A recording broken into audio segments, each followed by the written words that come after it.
Hello, welcome to the channel and thanks for watching. In this video I'm going to take you through my Cawdor redemptionists for Necromunda. So I've started them off exactly the same as all of the Necromunda figures if you've watched any of my other videos. If not, check them out. With a black base coat and a lead belcher spray.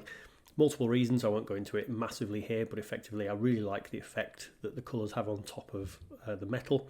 It saves you a lot of time doing the metal parts, and there are a lot of metal parts on these figures, and I think fits in quite well with the sort of sci-fi industrial kind of effect, and does going to tie you in nicely. Now most of this colour scheme is fairly basic, you know, base coats and moving onwards, but I do have an absolute wash disaster in the middle of this video.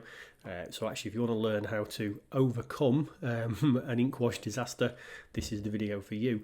So we started off here with just a red onto the cloaks, the robes, that kind of thing. And now we're working on a dark brown onto the tabards and the coifs, I think that's what they're called, going across the chest and things there.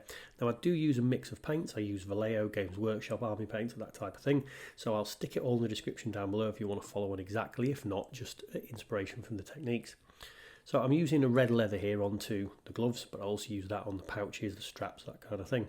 So you could use the same brown that you've used on the clothing, move on to there, or you could use a black onto there. But I think having a multiple uses of brown, which there'll be some more later on in the model, really kind of just puts a bit of visual interest into that model. I think sometimes if you're using the same brown across too many parts, it can just kind of blend in a little. So it's kind of why I'm doing it, and that's kind of the vision. So onto the flesh colour, it's using the basic flat flesh here. There's not a lot of flesh on show on these models, but it is important to try and hit it. You know, you will have to dig into a small brush to get the stuff behind the masks and into the small details of the faces and the eyes, but it's definitely worth doing.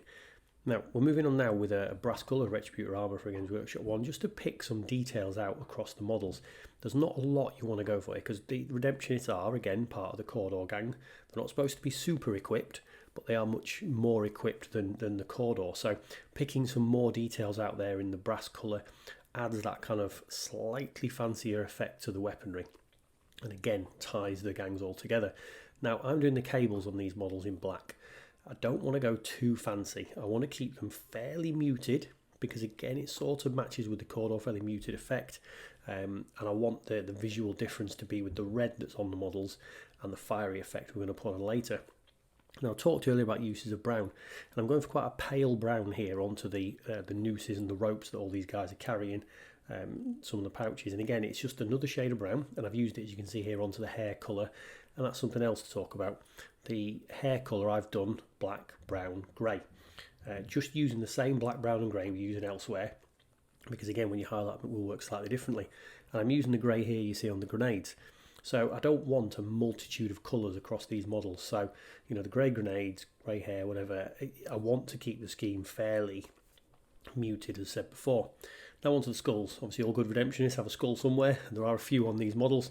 I'm just using the basic bleach bone colour, and this is just a base coat we're putting on here, and the effect that we're going to want for the bone effect later will be done with this wash stage that, if you've watched my other videos, I do quite frequently in the middle.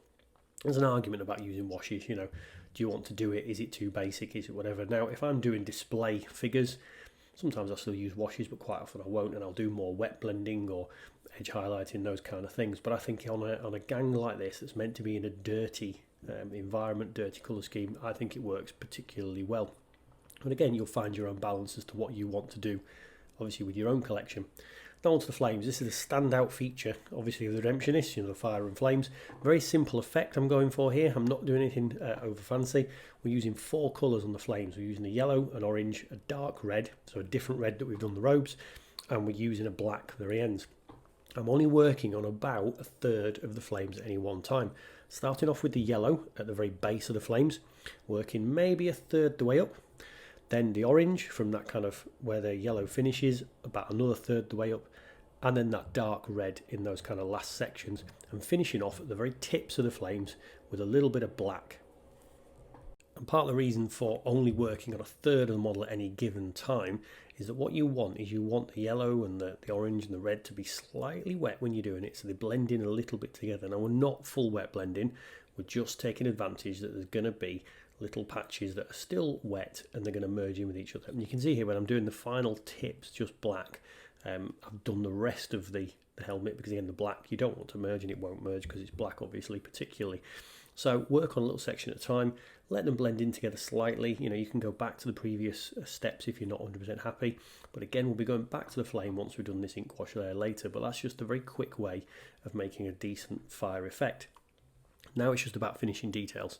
So we've got a little bit of blue into the stained glass that's on the leader's helmet, and then picking up anything you've not kind of already done so.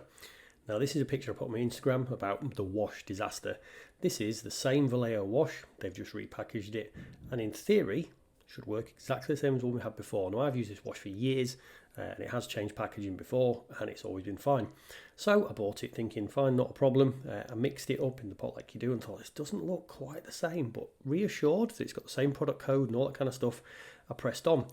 Started putting the ink wash on here and thought, this is not quite behaving as it should. But I thought, look, it will be the same.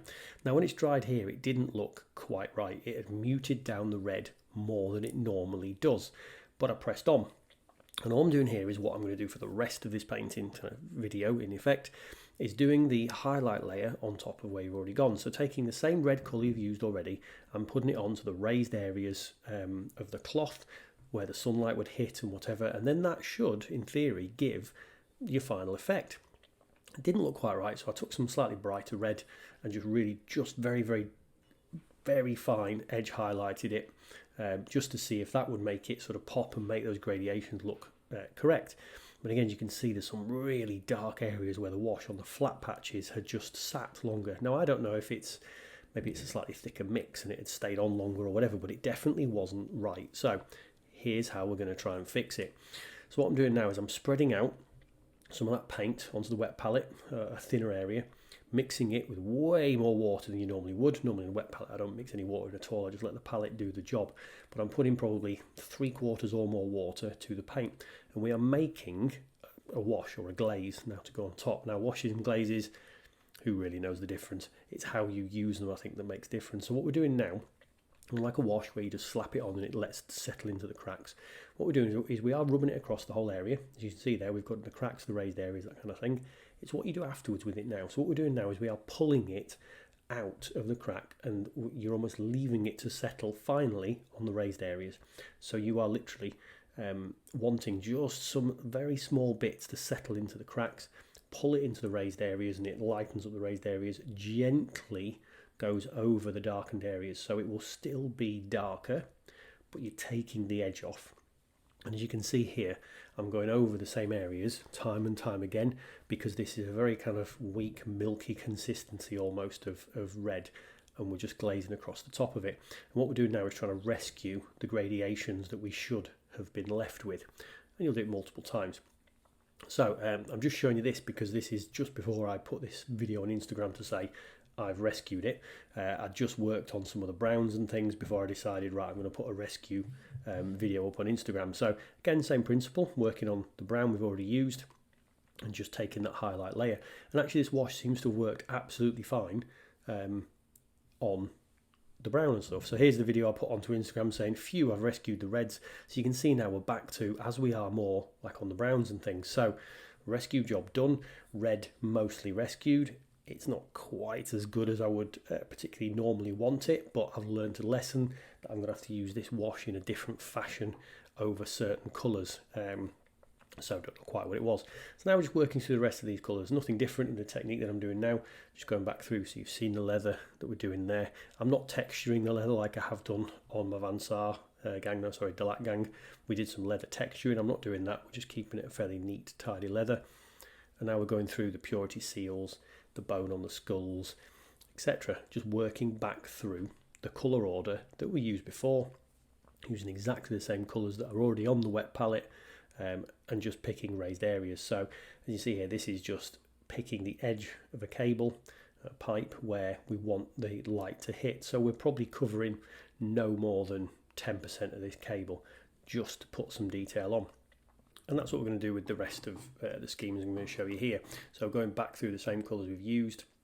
But it's interesting actually, because I'm using here now on the hair on this model, the same brown, and it's the same light brown that's on the noose and the ropes. But how much you put on, how you edge highlight it, how you draw the eye's attention to it, makes that same colour act in different ways even on the same model. So just interesting, you don't have to use a wild variety of colours. You can keep your scheme fairly basic, but still have it look, pretty good.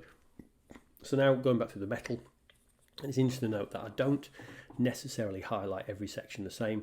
I don't highlight every gun the same. So using the metallic silver here onto the weaponry, which does match the original lead belcher that we've used, I'm just picking out the barrel and the handle.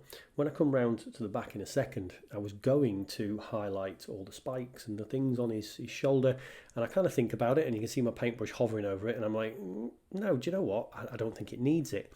So that's the thing, you don't have to go back and spend the entirety of the time touching every single part of the model that you did before. You could leave bits, you could pick sections out, whatever. So again, be as freeform and do what you like, as long as it's in that confines of keeping the gang meshed together, or that's my opinion anyway. So just bringing up the base here. All my bases on my Necromunda models again match to the table, and if you've watched my Necromunda scenery video I did last week, they match my own scenery to sort of tie it all together.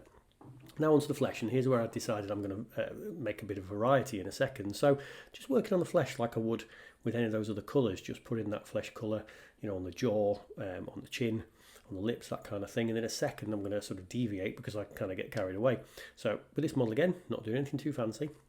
What I do quite frequently is mix a little bit of red in with the flesh colour, just to put a very slight line on the lips, just to put some different colour schemes in. And I would have normally left that on the whole gang. I don't really spend a huge amount of time on faces because I feel in a dirty kind of underhivey environment, you don't really need to spend the time on these models.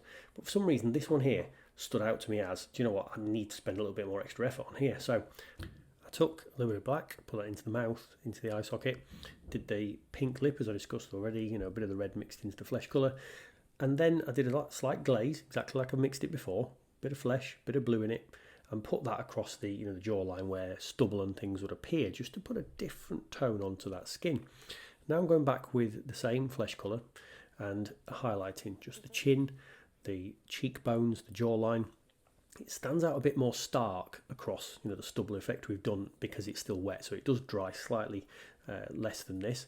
And then you can see there I've dropped a little bit of red into the flesh colour. It makes a little pink I'm picking up here, and I'm just putting that into the sort of cracks and crevices. So what we're trying to do is build up different tones onto that skin. As you can see the chin line there, and putting a bit of that pinky tone in. So that face has now got a bit of the bluey grey from the stubble that we've put on there, and just more highlights and details. And that was really only 2 or 3 minutes on a face. So normally, 20 seconds a face, 2 or 3 minutes just lifts that a little bit, and went down well on my Instagram, and I think looks really nice. So if you want to see how I do faces normally, you want a bit of a video on doing slightly longer or better faces, drop a comment down below, and I could put together a face video, I'm sure, at some point. Now moving on to the sort of ends of the model, just going back to the flame, and really just that highlighting piece with the yellow, the orange, the red, same principle we've done already. And that is the paint scheme complete. So here's the finished gang.